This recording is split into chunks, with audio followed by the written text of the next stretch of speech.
In March 1959, the Chinese government established the Office of Xisha, Nansha and Zhongsha Islands, which will be mainly responsible for the guiding of development and construction of the South China Sea Islands, exercising, maintaining and defending China's territorial sovereignty.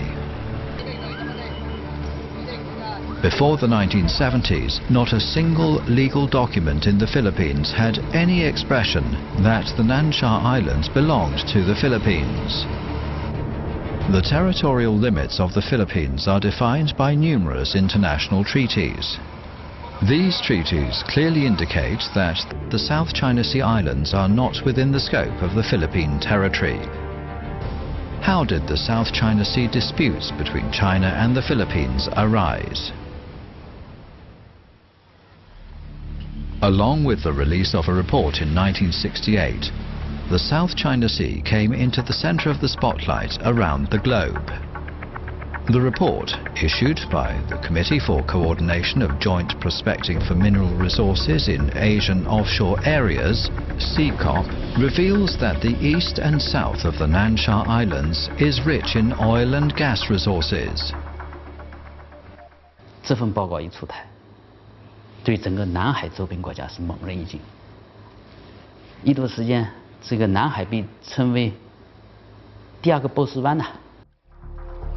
Faced with an international petroleum crisis and emboldened by greed, the Philippines engaged in massive exploitation of oil and natural gas in the South China Sea, disregarding the sovereignty and rights and interests of China. Having already encroached on Ma Huan Island, Fei Xin Island and Zhongye Island, the Philippines further occupied Nanyua Island, Beize Island and Shiyua Island of China Nansha Islands in 1971. In 1978, the government of the Philippines named the islands it occupied, as well as other islands and reefs of China, as Calayan Islands Group, and illegally put them under the administration of Province of Palawan. Until 1980, the Philippines had encroached a total of 8 of the Nansha Islands in a short span of 10 years. The Philippines explained to the international society the basis of occupying the islands. 因为在菲律宾看来，这些岛礁呢离于菲律宾很近，那么对于菲律宾的国家安全至关重要，因此呢，他提出了这样的理由。那么事实上呢，根据国际法的原则来讲呢，从来不存在因为地理邻近或者是军事、安全、经济等要素来主张领土主权的这样一些原则。 Claiming itself the first country to occupy the Nansha Islands is indeed based on the lie of terra nullius it made up, whereas the fact that China has been administering the Nansha Islands for over 1,000 years renders the Philippines' claim as groundless.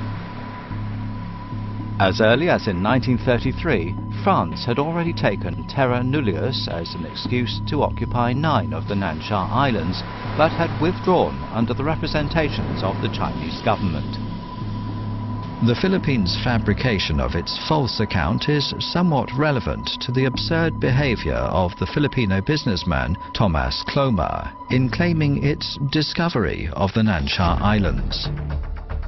On February the 17th, 2009, the Philippines, despite the opposition of the Chinese government, signed an act to redefine the archipelagic baseline of the Philippines, which encompasses part of the Nansha Islands and Huangyan Island, into its jurisdiction.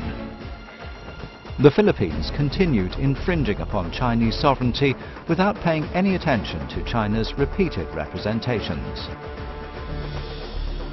The Philippines had gone further and further on its path where it constantly infringes upon China's sovereignty rights and interests, harms Chinese fishermen's life and property safety, threatens the peace and stability in the South China Sea, as well as endangering bilateral relations.